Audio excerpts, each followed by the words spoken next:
Vamos a hablar sobre la propiedad intelectual y la reforma del artículo 98 de la Constitución bolivariana. Hay dos mitos que nosotros tenemos que romper. El primer mito es que con la reforma constitucional, con la constituyente, no se resuelven los problemas. Es un mito. Y sobre todo uno de los problemas que está afectando es el problema de los medicamentos. El problema de los medicamentos y el problema de los alimentos. Pero vamos a hablar un poco de los medicamentos y después se puede extrapolar a los alimentos. Pero vamos a demostrar cómo a través de la reforma constitucional sí podemos lograr solución de problemas. Y segundo, que hay un mito que nos dice que la Constitución de 1999 es perfecta. Esto no es mejorable, esto es una Constitución perfecta y que por lo tanto es en vano hacer la reforma constitucional. Entonces vamos a desmontar esos dos mitos. Bueno, primero sabemos que la reforma constitucional que está llamando al presidente Nicolás Maduro no fue un capricho, o sea, no fue que un día Nicolás Maduro despertó y dijo, se me ocurrió reformar la Constitución y no llamó a reformar, no. La reforma constitucional es una salida pacífica a una crisis que nos ha generado la oposición, una crisis violenta que ha generado la oposición.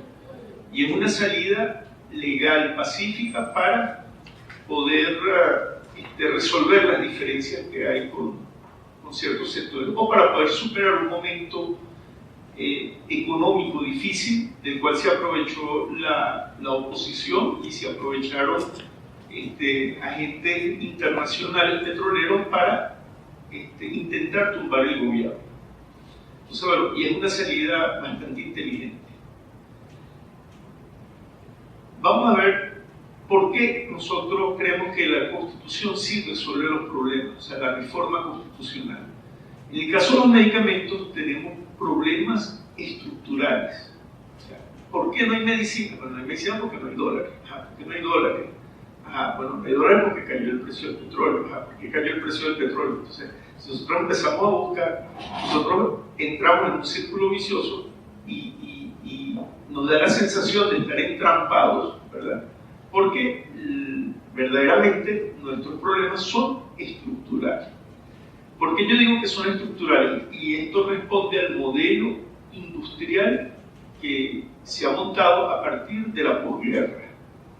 En el caso de los medicamentos, la forma como se producían desde que farmacia empezó a ser una profesión, eso fue en 1892, durante el gobierno del general Joaquín Crespo.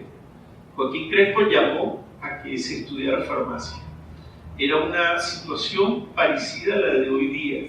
Venezuela, país monoproductor de café, el precio del café se derrumbó, empezó una crisis, se empezó a generar una crisis, una conmoción social por la caída del ingreso y por la caída del precio del café, y esto llevó, bueno, también a que se generara en ese momento, son dos cosas comunes en la historia de hoy día, que es el conflicto con la Guyana inglesa.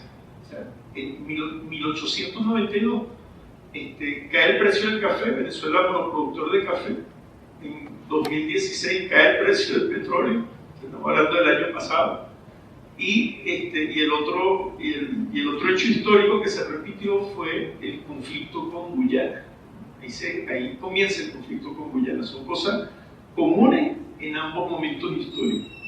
Entonces, dependíamos del Códex francés. Nuestra forma de hacer terapéutica respondía al Códex francés. Entonces, de la independencia, la época de la independencia, nosotros con la independencia, con la primera independencia, nosotros no logramos independencia farmacéutica. Fíjense que dependíamos del Códex francés y dependíamos de los medicamentos que venían de Europa. No, ni siquiera se había incorporado la terapéutica indígena a la práctica nacional de la medicina ni de la farmacia. Dependíamos de medicamentos que venían de Europa y había crisis de medicamentos como hoy lo hay. 1892. El general Joaquín Crespo, su segundo gobierno, él inicia los estudios de farmacia. Dice, no, tenemos que estudiar farmacia. Inicia los estudios de farmacia en la Universidad Central de Venezuela, que ya había creado el Libertador Simón Bolívar. La escuela de farmacia pasa a ser una escuela de la Facultad de Medicina. No había farmacéuticos como tales egresados, sino que estos eran médicos quienes estudiaban, quienes enseñaban la farmacia, médicos de entonces. Entonces, se empieza a estudiar. ¿Y qué se empieza a estudiar? Bueno, además de la química, la física, la farmacología, la toxicología, se estudiaban tres materias muy particulares, ¿no? Se estudiaba mineralogía, botánica y zoología. Fíjense, estas tres materias es el estudio de los minerales, el estudio de las plantas y el estudio de los animales. Era porque los medicamentos tenían origen vegetal, mineral y animal. Entonces había que estudiar la fuente de los medicamentos, porque había que fabricar los medicamentos desde cero. O sea, había que buscar los medicamentos en su fuente natural, extraerlos, darle a eso una forma farmacéutica y dispensar. Todo eso lo hacía una persona. No había división social del trabajo. La división social del trabajo es cero. Entonces, así era la profesión del farmacéutico. En ese entonces hablo farmacéutico así, respetando el género, porque a las mujeres no las dejaban estudiar farmacia, no podían estudiar.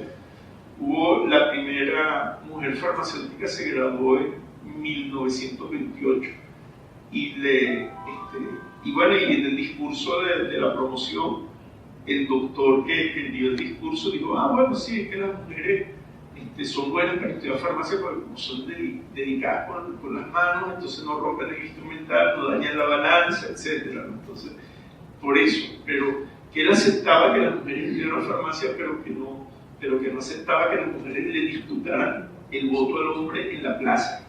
Eso sí no lo aceptaba. Que sí podían estudiar farmacia, pero que no podían disputar el voto con el hombre. Las mujeres tampoco las dejaban votar, ni las dejaban estudiar en la universidad. Una que se filtró. Imagínense lo capaz y lo inteligente que debió haber sido esa persona que era enfermera, había comenzado medicina y no la dejaron estudiar medicina y se fue, y estudió farmacia y se graduó a pesar de todas las adversidades.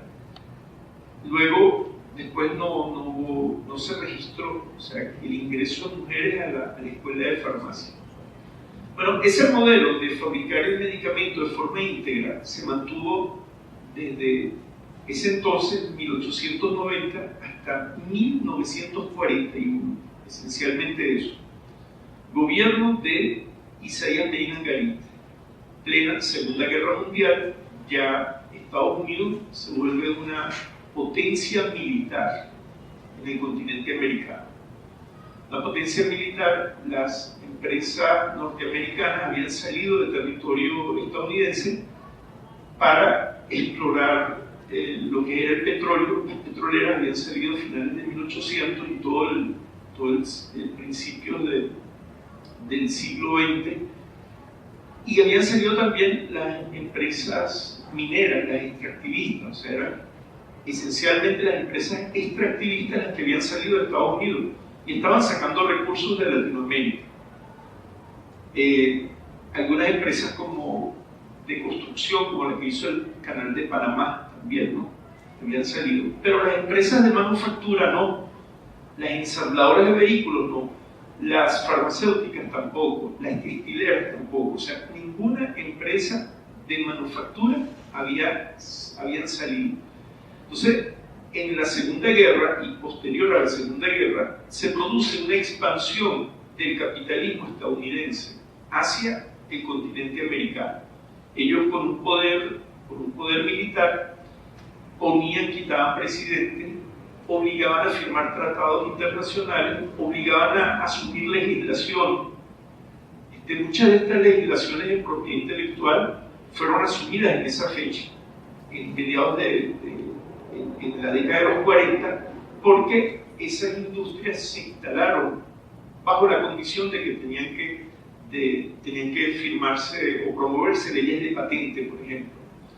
Entonces se da una primera expansión del capitalismo norteamericano hacia el continente, hacia Latinoamérica, y se empiezan a instalar las industrias de manufactura.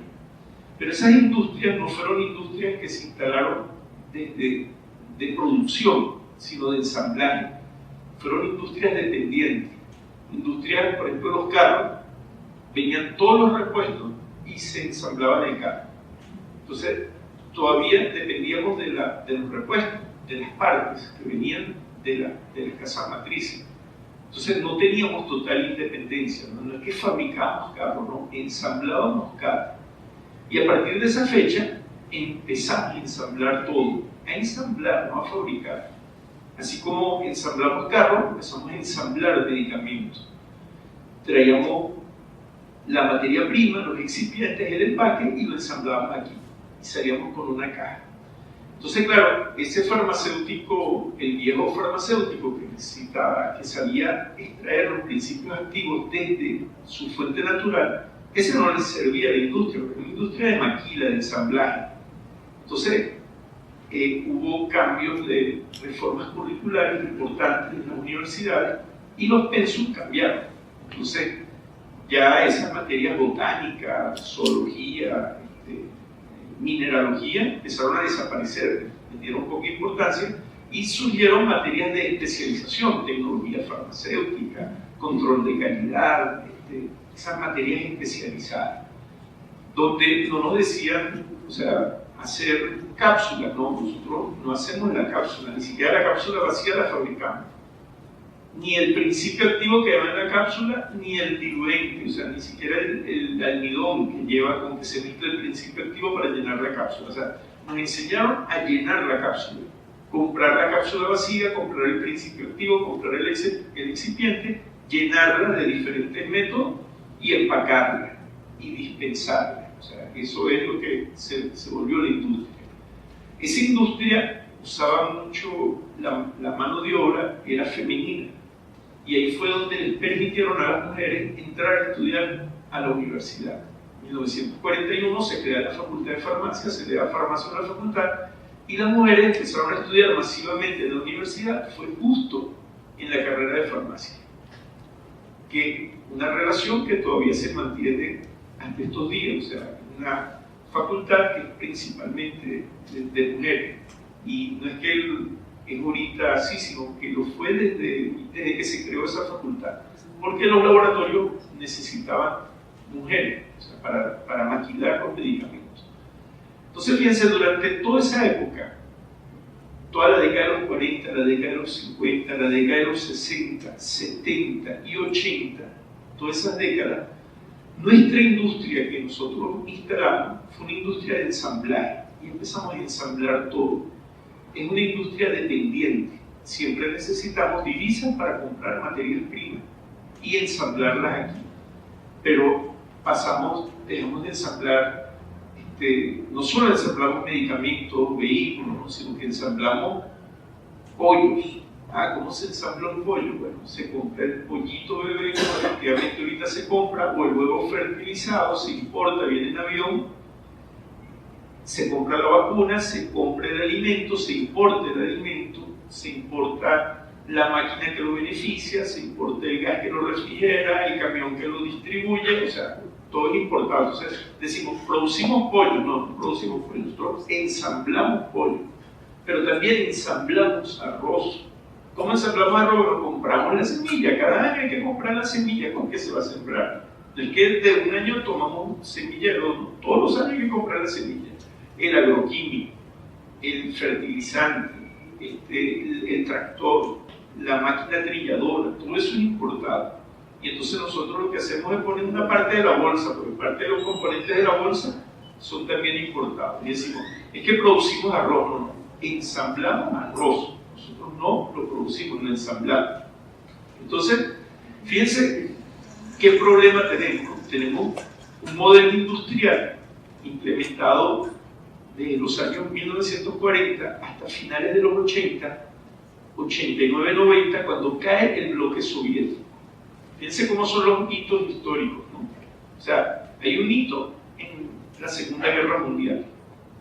se arranca todo lo que es la Guerra Fría, el Estados Unidos y la Unión Soviética como dos potencias mundiales, y hay otro hito, en 1990 cae el bloque soviético, termina de caer el bloque soviético, y Estados Unidos dice, bueno, yo soy ahora el dueño del mundo, este es el fin de la historia, entonces ahora yo dicto el modelo económico. El modelo económico que nos dictaron en toda la década, en todos estos años 40, 50, 60, 70, hasta finales de los 90, fue un modelo económico capitalista desarrollista, keynesiano. O sea, un modelo basado en una industria dependiente. Bueno, en 1990 ya tocaba, esa tecnología tocaba repotenciarla, renovar esa tecnología. Esa tecnología, mucho de cuando uno evalúa los laboratorios farmacéuticos, en la instalación de esos laboratorios y de casi toda la industria en Latinoamérica, no solo en Venezuela, sino en otros países latinoamericanos, Argentina, Brasil, todos esos países, el máximo, el auge fue en los años 60, mediados de los 60, 1964, 65, ahí es donde se tocó el máximo, ¿no? O sea, empezó en el 40, en los años 60 alcanzó el tope y fue cayendo en los 70, 80, ¿no? Finales de los 80, casi el modelo se agotó. Se agota el modelo con la caída del bloque soviético. Estados Unidos dice, bueno, ahora viene el modelo económico neoliberal. Aquí ya la nueva industria, la nueva tecnología, podían instalar una fábrica no para un país, sino para un grupo de países. Entonces crean lo que son las áreas de libre comercio.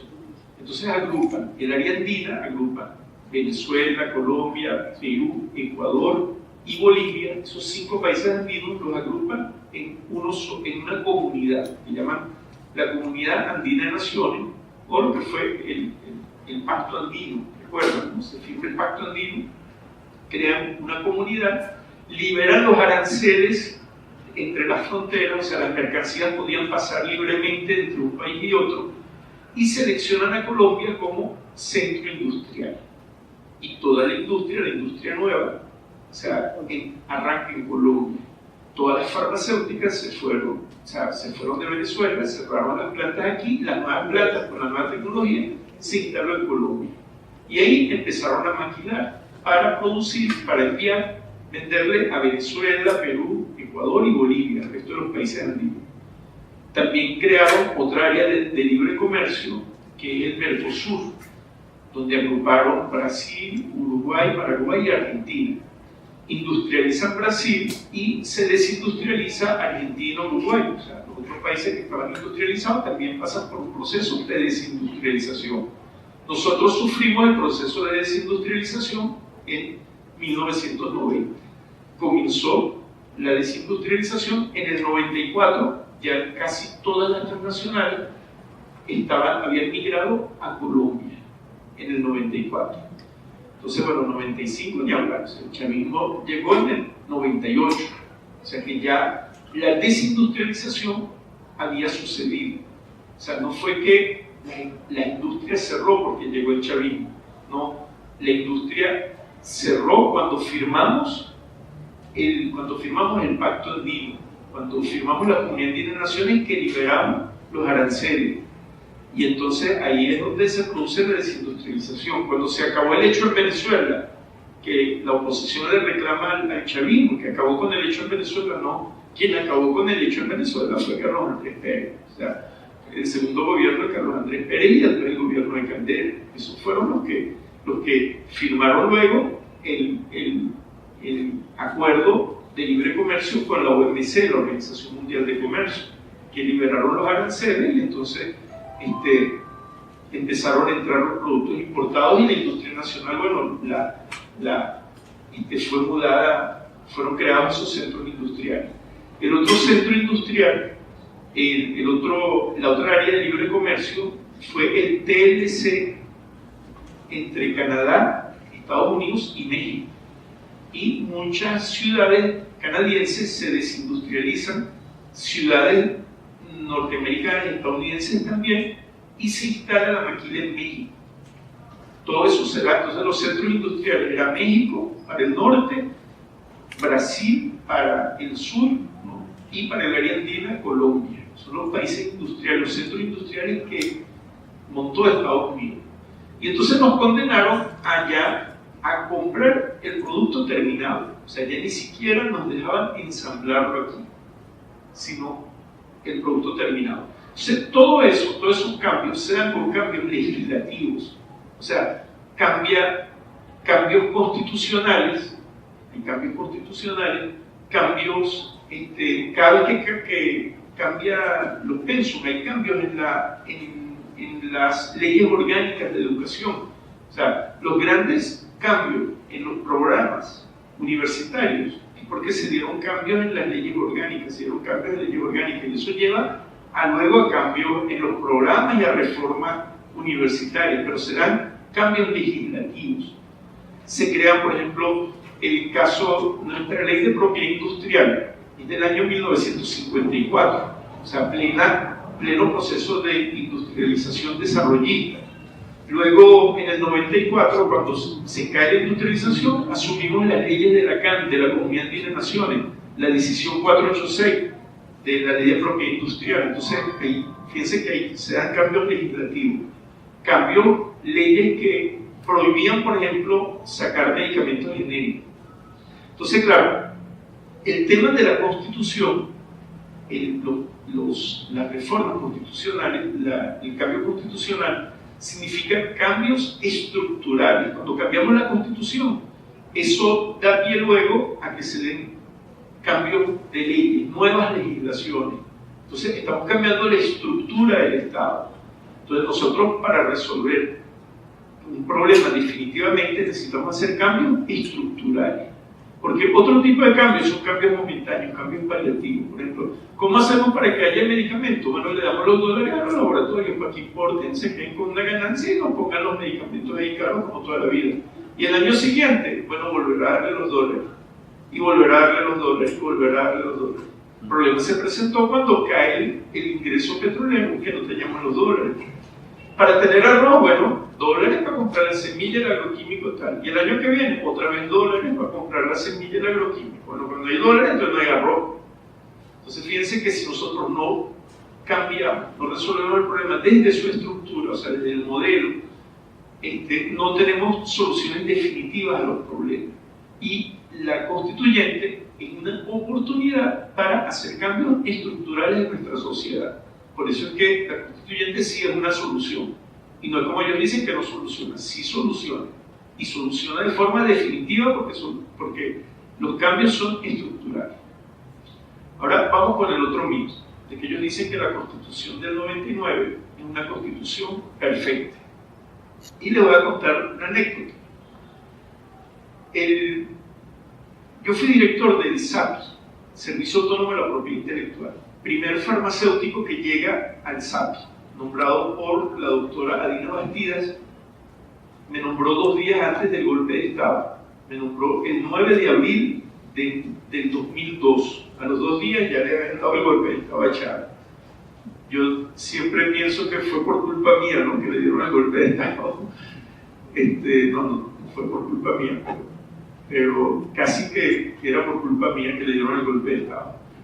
La doctora Adina Bastidas fue la primera vicepresidenta mujer de Venezuela, y luego, después del golpe de Estado, bueno, antes del golpe de Estado la habían cuestionado mucho, ¿se acuerdan? Los paros empresariales que hicieron en diciembre del 2001, ¿recuerdan?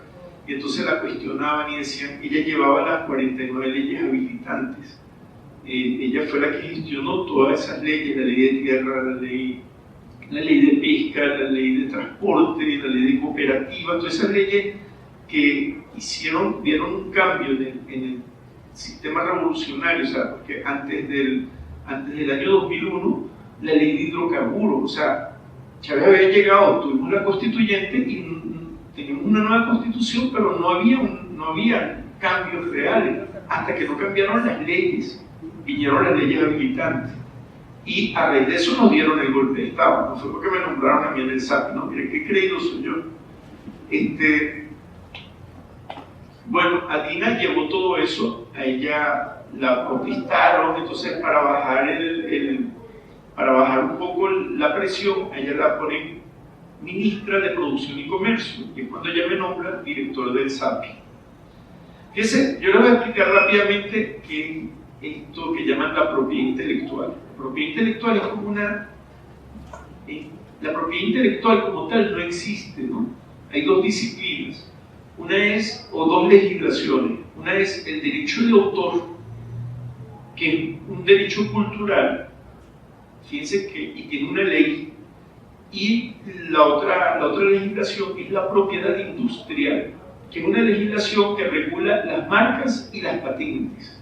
O sea, son dos legislaciones diferentes. Uno son derechos culturales. El derecho de autor es un derecho cultural, aplica a las obras del intelecto, a los libros, a las pinturas, las obras fonográficas, cine y los programas de computación, el software. Es considerado una obra del intelecto, porque redactar un software es como redactar una novela, pues. Se escribe en un lenguaje y todo lo demás. Y lo otro son las marcas y las patentes de invención. Son una cosa diferente, eso nace con la revolución capitalista, la revolución industrial, y son derechos corporativos, son derechos principalmente que tienen las corporaciones, o sea, porque tienen las patentes o las marcas, que son propias de ellas. Aunque cualquiera de nosotros vamos a tener registrado una marca, quien realmente le saca real a eso son las corporaciones. Bueno, entonces fíjense, eso lo agrupan con lo de la propiedad intelectual, pero son dos cosas diferentes. ¿Dónde nace el derecho de autor? El derecho de autor es un derecho cultural. Está consagrado en la Declaración Universal de los Derechos Humanos. Artículo 23 dice: toda persona tiene derecho a incorporarse a la vida artística, cultural, ¿verdad? Y a gozar de los avances científicos y tecnológicos. O sea, es un derecho humano que nosotros tenemos. Poder apreciar una canción, apreciar ¿podemos cerrar un poquito esta puerta, por favor? Que hay una onda que me llega directo al oído y me desconcentra. Por favor, disculpa. Sí. Ok. Sí. Gracias. Bueno, entonces, Declaración Universal de Derechos Humanos, 1948, después de la Segunda Guerra. Dice: toda persona tiene derecho a integrarse a la vida artística y cultural y a gozar de los avances científicos, ¿verdad? Es decir, si alguien compone una canción, nosotros como usuarios tenemos derecho a disfrutar de esa canción. Si alguien hace una pintura, tenemos derecho a disfrutar de esa pintura. Es un derecho humano. Esa es la primera parte del artículo 23 de la Declaración Universal de Derechos Humanos. La primera parte, el primer párrafo. El segundo párrafo de ese mismo artículo dice: y toda persona tiene derecho a recibir una protección moral y material producto de su trabajo como autor. O sea, es decir, esto es la protección que se le da al autor o a la autora producto de su trabajo. Y esa protección es moral y material. O sea, la protección moral es que el ser nombrado, o sea, un autor tiene derecho a ser nombrado, su obra, a ser nombrado el autor de la obra. Y tiene que aparecer ahí. Es un derecho humano. Cuando eso se omite, se está violando un derecho humano de la persona. Y también tiene derecho a recibir una remuneración, ¿verdad?, producto de su trabajo. O sea, hay un derecho patrimonial. Entonces hay dos derechos: un derecho moral, que es inalienable, que no prescribe, que no se puede transferir, que es el derecho a ser nombrado, es el derecho a que la obra no sea modificada, no sea truncada. O sea, que si yo hago una pintura, nadie puede venir a ponerle unos bigotes, ¿verdad?, a la pintura, porque en ese momento ahí estaría violando el derecho moral.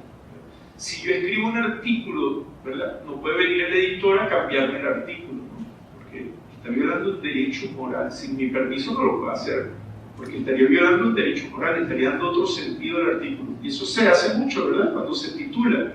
A veces se titulan cosas que no tienen que ver nada con lo que se escribe, con el artículo, ¿no? Bueno, esos son los derechos morales. es el título de Derechos Humanos, capítulo 6. En los derechos humanos, bueno, están todos los derechos humanos, y hay un derecho humano que es el derecho cultural y educativo. Derecho a la cultura y a la educación, derecho humano. Es el capítulo 6 del título 3 de la Constitución. Entonces, ese artículo 98 encabeza el capítulo 6 y dice: la creación cultural es libre, punto y seguido. Esa es la oración. ¿Qué significa? Ustedes saben que cada artículo es un párrafo, ¿verdad? O sea, un párrafo que tiene varias oraciones separadas por punto y seguido. Y a veces cuando tiene parágrafos únicos es para establecer una excepción al artículo, ¿no? O sea, cuando nosotros leemos una ley, cada artículo es un párrafo y puede tener un parágrafo único que generalmente ese parágrafo único establece excepciones, o sea, se dictan cosas, pero cuando se quiere establecer una excepción ahí mismo, se hace un parágrafo único y se hace la salvedad, ¿no? Así son más o menos la estructura de las leyes las leyes bien hechas, ¿no? Pero esas leyes que te hacen artículo 1, y entonces 20 párrafos son leyes mal hechas, mal hechas que un párrafo no tiene nada que ver con el otro, no. Cada artículo es una idea, ¿verdad? Ok. Entonces, el artículo 98 dice: la creación cultural es libre.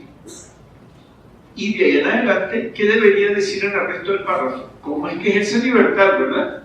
O sea, ¿cómo esperan ustedes que, si no dicen la creación cultural es libre, qué esperan que venga después? Bueno, que cualquiera puede crear, que no importa, que se debe respetar la creación, que no se debe juzgar ninguna creación por el color, la religión, la raza de las personas, ¿verdad? O sea, que ese derecho constitucional debe consagrar la libertad para crear, ¿verdad? Y la libertad cultural. O sea, que no se puedan quemar libros, ¿verdad? Como hace el fascismo, que quema libros, que destruye bibliotecas, esas cosas, esos derechos deben estar ahí, ¿verdad? Que se debe respetar cualquier creación cultural. Eso es lo que uno espera que exista. Bueno, cuando llegamos al SAPI, teníamos que empezar a estudiar. Casi todos los posgrados, las especializaciones, estaban sesgadas, o sea, eran instituciones que mostraban una sola faceta de la propiedad intelectual, o sea, los intereses de las corporaciones, y esa parte que es el derecho de la gente a disfrutar de la obra, a integrarse en la vida artística, cultural, entonces es obviado. Entonces, casi siempre cuando nos hablan del derecho al autor, no, el derecho al autor protege al autor, sí, porque protege al autor, y el usuario, que es la razón de ser de esa creación, porque el autor no crea por crear, o la autora, ¿no? Crea para que alguien, o sea, cuando te escribes una novela, no la escribes porque ni la escribes para ti, ni la escribes para hacerte rico, la escribes para que los demás la lean. Esa es la razón fundamental, esencial. Cuando alguien pinta algo, es para que los demás puedan verlo, apreciarlo, ¿no? Bueno, que puede volverse rico, sí, puede volverse rico, como tampoco puede vivir, puede morir de la pobreza extrema, como murió Reverón, ¿verdad? O sea, no es que, a juro, un autor tiene que volverse rico. Eso depende de cómo el capitalismo maneje su obra, porque a lo mejor puede hacer que otros sean ricos también, ¿no? Muchos cantantes, compositores, etc., mueren en la invidencia y quienes son ricos son las disqueras, los medios de comunicación, de difusión, etc. Bueno, nosotros necesitamos estudiar el tema de la propiedad intelectual, porque además necesitamos manejar la institución y necesitamos reformar eso. O sea, reformar, porque hicimos una revolución no es para que las cosas sigan como estaban, porque pienso que los adecos siguieran gobernando, ¿verdad? Si llegamos nosotros era para hacer cambios, ¿no? Porque si no, estaba lo mismo que llegáramos o que no llegáramos. Bueno, montamos una especialización con la Universidad Bolivariana de Venezuela y la Oficina Cubana de Propiedad Industrial en el marco del convenio de cooperación con Cuba. Y bueno, los profesores cubanos, que eran los que estaban acreditados, que tenían los posgrados, que tenían todas estas cosas, y comenzamos a estudiar la legislación, el origen de esto. Pero cuando leemos el artículo 98, empieza así: la creación cultural es libre. O sea, lo voy a leer, casi me lo sé de memoria. punto y seguido. Esta libertad comprende el derecho a la inversión, producción y divulgación de la obra creativa, científica, tecnológica y humanística. El derecho a la inversión. Si el derecho a la inversión es un derecho económico, eso debería estar en otra parte de la Constitución. O sea, una cosa son los derechos culturales, otra cosa son los derechos económicos. No, aquí nos parecía que había algo que no estaba bien, ¿no? Entonces, decía, solamente con la sintaxis del artículo, decía, incluyendo la protección legal de los derechos del autor y del autor sobre sus obras. El Estado reconocerá y protegerá la propiedad intelectual sobre las obras científicas, literarias y artísticas, invenciones, innovaciones, denominaciones, patentes, marcas y lemas de acuerdo a las condiciones y excepciones que establezca la ley y los tratados internacionales suscritos y ratificados por la República en esta materia. Patente, marca. Tiene que ver las marcas, las patentes, con la creación cultural, con la cultura. Estos son derechos de propiedad industrial, son derechos corporativos. No, aquí hay algo que no está bien. Aquí hay algo que no está bien. Y empezamos a criticar, empezamos a cuchichear en el salón y a pararnos y a criticar. Eso fue en el año 2004, 2003-2004. Montamos la especialización y empezamos. Y entonces los profesores cubanos, cuando vieron que nosotros estábamos criticando la Constitución, dicen, no pueden hablar, no, ¿cómo van a criticar la Constitución? Tal, no, cállense, no. ¿Cómo que cállense? Si aquí esta Constitución la hicimos nosotros, la padecimos nosotros, la Constitución es nuestra, porque recuerde usted que los escuálidos no la querían y votaron en contra, y la rechazaron, y decían que no, que la Constitución, nuestra Constitución la hicimos nosotros tenemos derecho a criticarla. Y dijimos, no, mira, aquí hay algo que no está bien, vamos a investigar esto, vamos a investigarlo.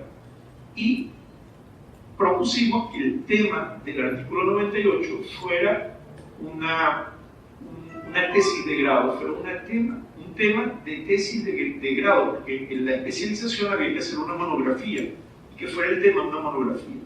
Y una compañera abogada, que en ese momento era coordinadora de marca, se llama Castiela Velázquez, ella dijo, bueno, yo quiero tomar la reforma del artículo 98 como tema de grado.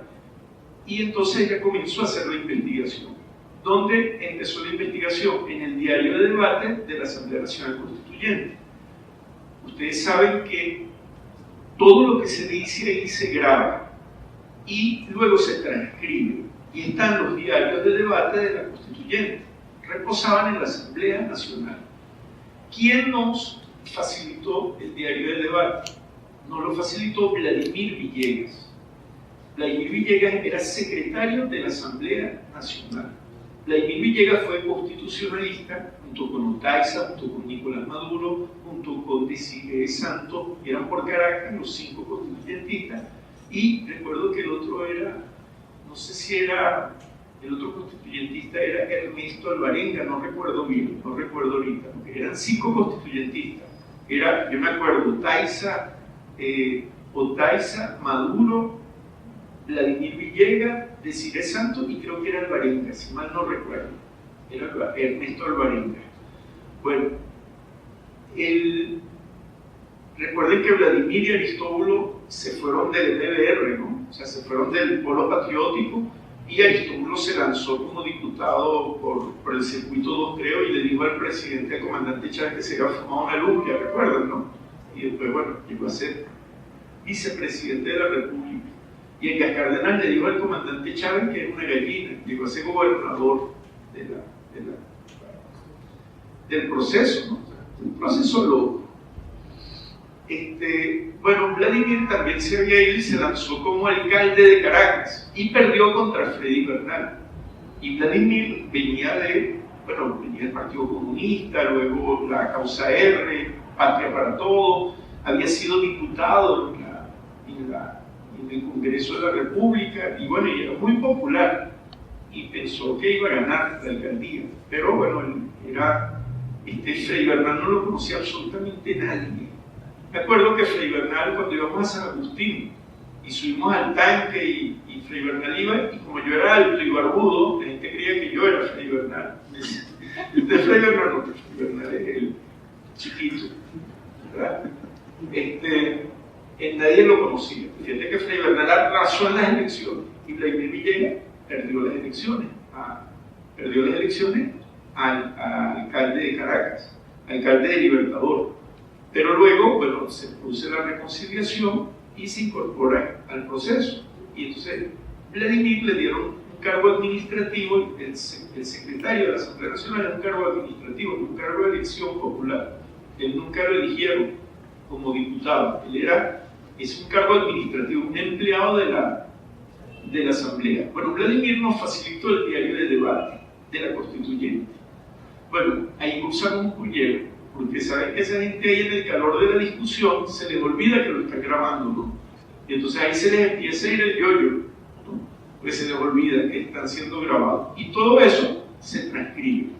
Ahorita ese diario de debate ya existe de forma digital. Nosotros lo tuvimos acceso a él impreso. O sea que ahora todavía se puede investigar más de todos los gazapos que Luis Michelena, que era presidente de la Constituyente, metió junto con Bruer Caría y una gente de derecha que estaban ahí, más todos los que brincaron la talanquera en ese momento.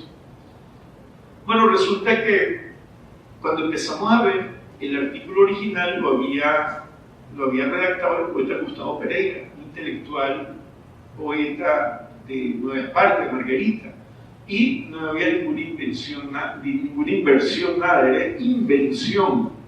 Entonces ellos agarraron invención y le pusieron inversión, generaron una confusión ahí, luego el artículo se lo llevaron, le metieron eso que si las marcas, las patentes, las denominaciones de origen, todo eso se lo metieron aquí, le dieron rango constitucional a las patentes, lo pusieron igual que el derecho a la vida, entonces eso no puede tener el mismo rango que el derecho a la vida. O sea, si yo tengo la patente de un medicamento y eso me está impidiendo el acceso al medicamento, la vida humana es mucho más valiosa que la ganancia de la corporación. Yo me echo el pico a la patente, ¿verdad? Porque constitucionalmente la vida, el derecho a la vida, está por encima que una ley de patente, ¿verdad? Pero entonces no, agarraron lo de las patentes y lo metieron en la Constitución. Pero eso fue un gazapo que metió Michelena. Y ahí aparece, en el diario de debate aparece cuando Bruer Caría le pasa un sobre cerrado a Michelena y le había dicho que ese artículo lo habían redactado una gente, unos abogados de un bufete que sabían de la materia, o sea, que eran especialistas en la materia. O sea, que se lo dieron a un bufete de estos de propiedad intelectual, redactaron el artículo y se lo dieron a Michelena y Michelena lo metió. A la final, cuando llevan el artículo a votación, cuando lo llevan a votarlo, Castro Soteldo dice, pero vamos a ponerle ahí que esos derechos no pueden estar por encima del derecho a la salud, porque esto tiene que ver con el tema de los medicamentos y todo lo demás, y él estaba ciertamente sensibilizado, porque una muy amiga de Castro Soteldo tenía a la hermana trabajando en la Cámara de Medicamentos Genéricos. Entonces ya ellos le habían hablado con Castro Soteldo, le habían explicado, oye, que esa broma era perjudicial, tal, pero que una manera de que si no se podía hacer nada era decir que esos derechos no podían estar por encima del derecho a la salud. Y eso quedó aprobado en plenaria. Y saben que cuando se publica en la Gaceta, mocharon esa parte, que fue aprobada en plenaria. O sea que una cosa fue aprobada en plenaria y otra cosa fue lo que terminó publicándose en Gaceta. ¿Por qué? Porque Michelena montó una comisión de estilo que estaba Víctor Márquez, que ahorita son los de la asociación, los de la UCB. Esos conformaban una comisión de estilo.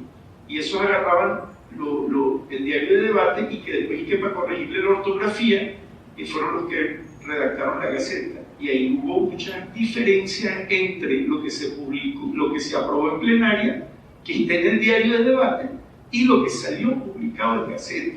Ahí metieron mucho gazapo, o sea, en la Constitución metieron mucho gazapo, y se lo metió Michelena. Y esas pruebas están ahí, porque ahí está el diario de debate y ahí está la Constitución. ¿Ve?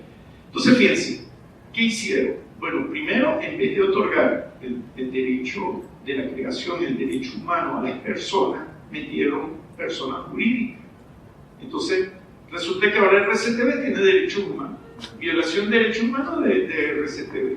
Entonces, cuando hablan derecho a la inversión, a la producción y a la difusión, no están hablando de divulgar así, no están hablando de los organismos de radiodifusión, están hablando de producción radiofónica, producción fonográfica. O sea, le dieron derechos constitucionales a las compañías productoras de fonogramas, las disqueras, le dieron derechos constitucionales a los organismos de radiodifusión, o sea, las emisoras de radio, televisión privadas, ¿verdad? Ajá. Y bueno, y todo lo que es el derecho a disfrutar de la obra, el derecho a nosotros a la cultura, etc., no fue omitido. Y además que agarraron el artículo y lo subordinaron a los tratados internacionales firmados. O sea, claro, los tratados internacionales no están por encima de la Constitución, pero si la Constitución se subordina, dice que sí con los tratados internacionales, entonces pasan a tener carácter supranacional. Esos tratados internacionales están siendo todos los días modificados en los diferentes foros, el ADPIC y todo lo demás. Entonces nos subordinan a los tratados internacionales. Eso es algo grave, eso es cesión de soberanía. Nuestra querida Constitución no es perfecta, tenemos que corregirla, y por eso era la necesidad de reformarla en el año 2007. Y así como ese artículo, Michelena metió una cantidad de gazapo. El hecho que Chávez quería reformar la Constitución no era perpetrarse del poder, como yo que no, que Chávez quería perpetrarse del poder. Chávez había vivido todo ese proceso y sabía lo que había sucedido, y era necesario avanzar en el tema del proceso bolivariano, o sea, y también corregir una serie de gazapos que metió Michelena aquí.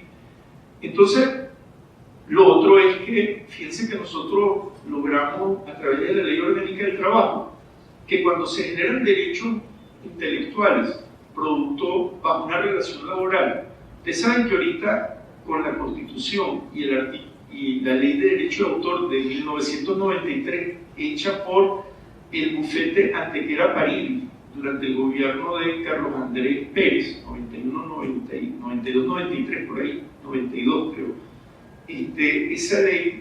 Esa ley, cuando hay una relación laboral, los derechos pasan al patrón. O sea, ustedes, bueno, las tesis de los profesores son de la universidad, que es el patrón. Los fotógrafos del Universal no tienen derechos sobre las fotos, sino los derechos pasan a la Fundación Andrés Mata. El Nacional Fraso, para poder publicar un libro sobre sus fotos durante el Caracazo, tuvo que pedirle permiso al Nacional, a Enrique Otero, para que le dieran unas fotos que Fraso había sacado, que había arriesgado la vida que había sacado. Los derechos de esas fotos no son de Fraso, son de el Nacional, ¿verdad? Entonces nosotros logramos infiltrar ahí en la Ley Orgánica del Trabajo, junto en ese momento estaba de viceministro Elio Colmenares, que ahorita está en el Ministerio de Planificación, él era viceministro de María Cristina, tipo bien revolucionario, y entonces conspiramos ahí, metimos 10 artículos en la Ley Orgánica del Trabajo, donde dice que si los fondos para lograr la invención se hizo con dinero público, no se puede establecer patentes sobre eso. Eso tiene que entrar en el dominio público. Eso está en la Ley Orgánica de Trabajo. Son 10 artículos que nosotros logramos infiltrar ahí. Y también los derechos de los trabajadores. O sea, por ejemplo, ese fotógrafo, el medio puede usarlo mientras mantenga la relación laboral. Y una vez que cesa la relación laboral, o sea, si te votan, si tú inventas algo y luego vas a una relación laboral y luego te votan, ese invento es tuyo. Y tienen preferencia para vendérselo al patrón. Él tiene primera opción para comprarlo, pero te lo tienen que pagar. ¿Ven? Entonces, bueno, cuando sacamos eso y que nosotros habíamos acabado con la propiedad intelectual, que también estábamos dotando a la gente de derechos, pero como el artículo 98 manda a la ley especial, y a pesar que la ley orgánica del trabajo es superior a la ley de derecho de autor, pero la Constitución manda, se salta a la ley y manda directo a la ley especial en la materia. Entonces, en los juicios, los jueces y los abogados alegan que no, que la ley orgánica del trabajo no vale, a pesar que es superior, porque la Constitución manda a la ley especial, o sea, a la ley de derecho de autor, que el problema se tiene que dimitir por la ley de derecho de autor. Y esa dice, y creo que el artículo 59, que todos los derechos pasan al patrón. Y no dice si son solo los patrimoniales, sino los morales, que son, que son inalienables, intransferibles, que no prescriben, que pasan. Y por eso es que los periódicos le titulan los artículos a los periodistas, por eso es que le mochan los artículos y todo eso, porque ellos dicen los derechos son del patrón, morales y patrimoniales y todo, porque dicen no, la ley no dice si son morales o patrimoniales, pero se entiende que los derechos morales no pueden ser transferidos, y sin embargo, fíjense que ese artículo nefasto lo dice. Entonces, y lo otro es el tema de los tratados internacionales, que nos subordinan los tratados internacionales. Entonces, el software libre tiene una amenaza. El software libre, bueno, está basado en el derecho de autor, que es un derecho cultural que nace con la creación, pero que si el software se patentara, en Venezuela no se patenta. En Venezuela el software se regula a través del derecho de autor. O sea, no se puede, le hace un software y lo que no se puede es copiar el software como tal. Pero si alguien hace una hoja de cálculo, cualquiera podría hacer esa misma hoja de cálculo usando otro lenguaje, o el mismo lenguaje con otra redacción, como una novela. Pues. Una novela que alguien escribe, la novela de la muchacha ciega que se casa con el hijo del dueño de la hacienda, ¿verdad? Y no, ¿ustedes saben cuántas novelas hay así? Donde la niña ciega se casa con el hijo del dueño. ¿Verdad? Son cosas diferentes, ¿no? O sea, bueno, pero cuando se patenta, o sea, cuando se patenta la hoja de cálculo, cuando se patenta el botón, cuando se patenta el método de la burbuja, ¿verdad? Ya no se puede ni que usen otro lenguaje, ni que lo hagan de otra manera, ni nada. Hay una patente sobre el elemento, sobre el objeto. Y entonces ahí se impide todo desarrollo. Entonces, una amenaza contra el software libre son las patentes. Las patentes son sistemas muy restrictivos, muy corporativos, ¿no? Que impiden el progreso de la gente. Todo lo contrario, el software libre pudo demostrar que sin esos derechos, tal como estaban entendidos, podía haber avance científico, tecnológico, que esa es otra cosa que dice que sin que estos derechos existan, entonces hay estancamiento de la humanidad, y es mentira, ¿no? O sea, siempre ha existido, el ser humano ha avanzado sin que haya siquiera propiedad, porque la propiedad privada es relativamente nueva en la historia del ser humano, y la propiedad intelectual es todavía más nueva, o sea, todavía mucho más reciente. Eso viene de finales de 1800, o sea, que tampoco es que es de toda la vida, y el hombre y la mujer han inventado cosas desde que son seres humanos, pues han podido inventar, y han podido escribir, y han pintado, y han hecho, y no había propiedad intelectual, ni había derecho de autor, ni nada de eso. O sea, que eso es mentira, que eso es lo que ese es el motor del avance tecnológico y científico.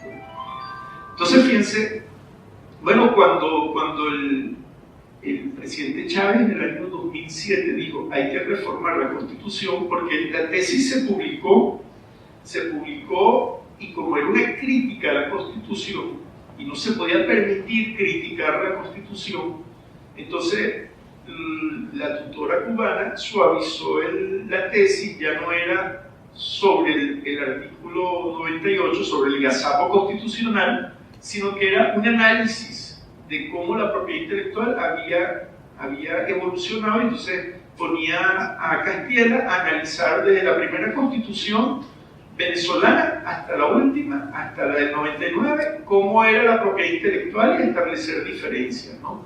Pero bueno, pero quedó quedó la investigación, y esa investigación la teníamos ahí, debajo de la manga. Cuando Chávez dijo, hay que reformar la Constitución, no, sacamos, aquí está, sí hay que reformarla. Primer artículo por el diario Vera, y el camarada García Ponce, que para descansar, lo publicó. Primer artículo. Segundo artículo, lo leyó Chávez. Llama a Silvia Flores, mira, llama a Samán y le dice que cómo es eso del artículo 98. Entonces Silvia me llamó, ella personalmente, no es que me mandó a llamar. Yo iba en la moto y de repente el celular empieza a sonar, y ¿quién será gente que insiste tanto? Me paré por allá por el Libertador y atiendo el teléfono, era Silvia, ella directamente estaba llamando.